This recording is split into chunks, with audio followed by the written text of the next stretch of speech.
ಅಹಂಕಾರಿ ಇಲಿ, the ಆರೋಗೆಂಟ್ mouse.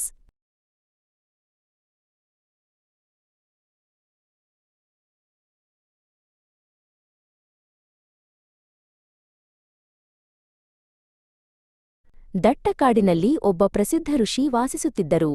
ಪ್ರತಿದಿನ ಕಾಡಿನ ಪ್ರಾಣಿಗಳು ಅವರ ಆಧ್ಯಾತ್ಮಿಕ ಬೋಧನೆಗಳನ್ನು ಕೇಳಲು ಬರುತ್ತಿದ್ದವು. ಅವರು ಧ್ಯಾನಸ್ಥ ಋಷಿ ಶಾಂತ ಅವರ ಸುತ್ತಲೂ ಒಟ್ಟುಗೂಡುತ್ತಿದ್ದರು ಮತ್ತು ಶಾಂತ ಅವರು ಅವರಿಗೆ ಜೀವನದ ಒಳ್ಳೆಯ ವಿಷಯಗಳನ್ನು ಹೇಳುತ್ತಿದ್ದರು. ಅದೇ ಕಾಡಿನಲ್ಲಿ ಪುಟ್ಟ ಎಂಬ ಒಂದು ಸಣ್ಣ ಇಲಿ ಕೂಡ ವಾಸಿಸುತ್ತಿತ್ತು. ಅವನು ಕೂಡ ಪ್ರತಿದಿನ ಋಷಿ ಶಾಂತ ಅವರ ಬಳಿಗೆ ಹೋಗಿ ಅವರ ಬೋಧನೆಗಳನ್ನು ಕೇಳುತ್ತಿದ್ದನು. ಒಂದು ದಿನ ಪುಟ್ಟ ಋಷಿಗಾಗಿ ಹಣ್ಣುಗಳನ್ನು ಸಂಗ್ರಹಿಸಲು ಕಾಡಿನಲ್ಲಿ ತಿರುಗಾಡುತ್ತಿದ್ದಾಗ ದಟ್ಟವಾದ ಪೊದೆಗಳ ಹಿಂದಿನಿಂದ ಅವನನ್ನು ನೋಡುತ್ತಿದ್ದ ದೊಡ್ಡ ಬೆಕ್ಕು ಅವನ ಮೇಲೆ ದಾಳಿ ಮಾಡಿತು. ಪುಟ್ಟ ಭಯಭೀತವಾಗಿತ್ತು. ಅವನು ನೇರವಾಗಿ ಋಷಿ ಶಾಂತ ಅವರ ಆಶ್ರಮಕ್ಕೆ ಓಡಿದನು. ಅಲ್ಲಿ ಅವನು ಋಷಿಯ ಮುಂದೆ ನಮಸ್ಕರಿಸಿ ನಡುಗುವ ಧ್ವನಿಯಲ್ಲಿ ಇಡೀ ಕಥೆಯನ್ನು ವಿವರಿಸಿದನು. ಈ ಮಧ್ಯೆ ಬೆಕ್ಕು ಸಹ ಅಲ್ಲಿಗೆ ಬಂದು ತನ್ನ ಬೇಟೆಯನ್ನು ತೆಗೆದುಕೊಳ್ಳಲು ಅವಕಾಶ ನೀಡುವಂತೆ ಋಷಿಯನ್ನು ವಿನಂತಿಸಿತು.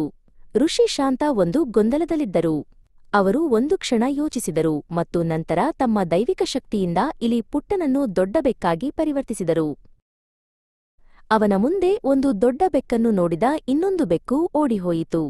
ಈಗ ಪುಟ್ಟ ನಿರಾತಂಕವಾಗಿತ್ತು. ಅವನು ಕಾಡಿನಲ್ಲಿ ದೊಡ್ಡ ಬೆಕ್ಕಿನಂತೆ ತಿರುಗಾಡಲು ಪ್ರಾರಂಭಿಸಿದನು. ಅವನು ಇತರ ಪ್ರಾಣಿಗಳನ್ನು ಹೆದರಿಸಲು ಜೋರಾಗಿ ಕೂಗಿದನು. ಅವನು ಇತರ ಬೆಕ್ಕುಗಳ ಮೇಲೆ ಸೇಡು ತೀರಿಸಿಕೊಳ್ಳಲು ಹೋರಾಡಿದನು ಮತ್ತು ಈ ರೀತಿಯಾಗಿ ಅವುಗಳಲ್ಲಿ ಅನೇಕರನ್ನು ಕೊಂದನು.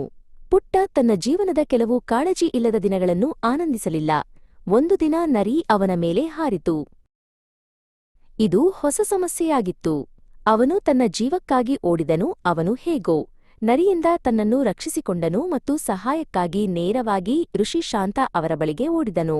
ಋಷಿ ಶಾಂತ ಇಲಿಯ ದುಸ್ಥಿತಿಯನ್ನು ನೋಡಿದನು. ಇಲಿಯನ್ನು ದೊಡ್ಡ ನರಿಯಾಗಿ ಪರಿವರ್ತಿಸಿದನು. ಅವನ ಮುಂದೆ ಒಂದು ದೊಡ್ಡ ನರಿಯನ್ನು ನೋಡಿದ ಇನ್ನೊಂದು ನರಿ ಓಡಿಹೋಯಿತು. ಪುಟ್ಟ ಹೆಚ್ಚು ಕಾಳಜಿರಹಿತವಾಯಿತು ಮತ್ತು ಹೊಸದಾಗಿ ಗಳಿಸಿದ ದೊಡ್ಡ ನರಿಯ ಸ್ಥಾನಮಾನದೊಂದಿಗೆ ಕಾಡಿನಲ್ಲಿ ಹೆಚ್ಚು ಮುಕ್ತವಾಗಿ ತಿರುಗಾಡಲು ಪ್ರಾರಂಭಿಸಿತು. ಆದರೆ ಅವನ ಸಂತೋಷವು ಅಲ್ಪಾವಧಿಯದ್ದಾಗಿತ್ತು. ಒಂದು ದಿನ ಅವನು ಕಾಡಿನಲ್ಲಿ ಮುಕ್ತವಾಗಿ ಚಲಿಸುತ್ತಿದ್ದಾಗ ಹುಲಿ ಅವನ ಮೇಲೆ ಹಾರಿತು. ಪುಟ್ಟ ಹೇಗೋ ತನ್ನ ಜೀವವನ್ನು ಉಳಿಸುವಲ್ಲಿ ಯಶಸ್ವಿಯಾಯಿತು ಮತ್ತು ಎಂದಿನಂತೆ ಋಷಿ ಶಾಂತ ಅವರ ಆಶ್ರಮದಲ್ಲಿ ಆಶ್ರಯ ಪಡೆಯಲು ಓಡಿಹೋಯಿತು.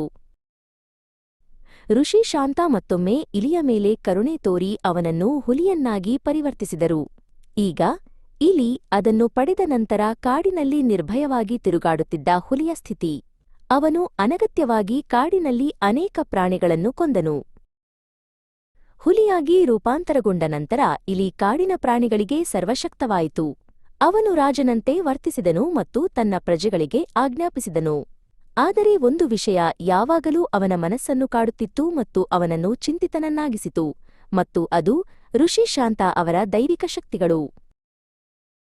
ಒಂದಲ್ಲ ಒಂದು ದಿನ ಋಷಿಯು ನನ್ನ ಮೇಲೆ ಕೋಪಗೊಂಡು ನನ್ನನ್ನು ನನ್ನ ಮೂಲಸ್ಥಿತಿಗೆ ತಂದರೆ ಏನಾಗಬಹುದು ಎಂದು ಅವನು ಚಿಂತಿತನಾಗಿ ಯೋಚಿಸುತ್ತಿದ್ದನು. ಅಂತಿಮವಾಗಿ ಅವನು ಏನನ್ನಾದರೂ ನಿರ್ಧರಿಸಿದನು ಮತ್ತು ಒಂದು ದಿನ ಅವನು ಜೋರಾಗಿ ಘರ್ಜಿಸುತ್ತಾ ಋಷಿ ಶಾಂತ ಅವರ ಬಳಿಗೆ ಬಂದನು. ಅವನು ಋಷಿಗೆ ಹೇಳಿದನು, ನನಗೆ ಹಸಿವಾಗಿದೆ. ನಾನು ನಿನ್ನನ್ನು ತಿನ್ನಲು ಬಯಸುತ್ತೇನೆ. ಇದರಿಂದ ನೀವು ಮಾಡುವ ಎಲ್ಲಾ ದೈವಿಕ ಶಕ್ತಿಗಳನ್ನು ನಾನು ಆನಂದಿಸಬಹುದು. ನಿನ್ನನ್ನು ಕೊಲ್ಲಲು ನನಗೆ ಅವಕಾಶ ಕೊಡು. ಈ ಮಾತುಗಳನ್ನು ಕೇಳಿದ ಋಷಿ ಶಾಂತ ಅವರು ತುಂಬಾ ಕೋಪಗೊಂಡರು. ಹುಲಿಯ ದುಷ್ಟ ಯೋಜನೆಗಳನ್ನು ಗ್ರಹಿಸಿದ ಅವರು ತಕ್ಷಣ ಹುಲಿಯನ್ನು ಮತ್ತೆ ಇಲಿಯಾಗಿ ಪರಿವರ್ತಿಸಿದರು. ಕೆಟ್ಟದ್ದು ಸಂಭವಿಸಿತ್ತು. ಈಗ ಇಲಿಪುಟ್ಟ ತನ್ನ ಮೂರ್ಖತನವನ್ನು ಅರಿತುಕೊಂಡಿತು. ಅವನು ತನ್ನ ದುಷ್ಟಕೃತ್ಯಗಳಿಗಾಗಿ ಋಷಿ ಶಾಂತ ಅವರಿಗೆ ಕ್ಷಮೆಯಾಚಿಸಿದನು ಮತ್ತು ಅವನನ್ನು ಮತ್ತೆ ಹುಲಿಯನ್ನಾಗಿ ಪರಿವರ್ತಿಸಲು ವಿನಂತಿಸಿದನು. ಆದರೆ ಋಷಿ ಶಾಂತ ಇಲಿ ಪುಟ್ಟನನ್ನು ಕೋಲಿನಿಂದ ಹೊಡೆಯುವ ಮೂಲಕ ಓಡಿಸಿದರು.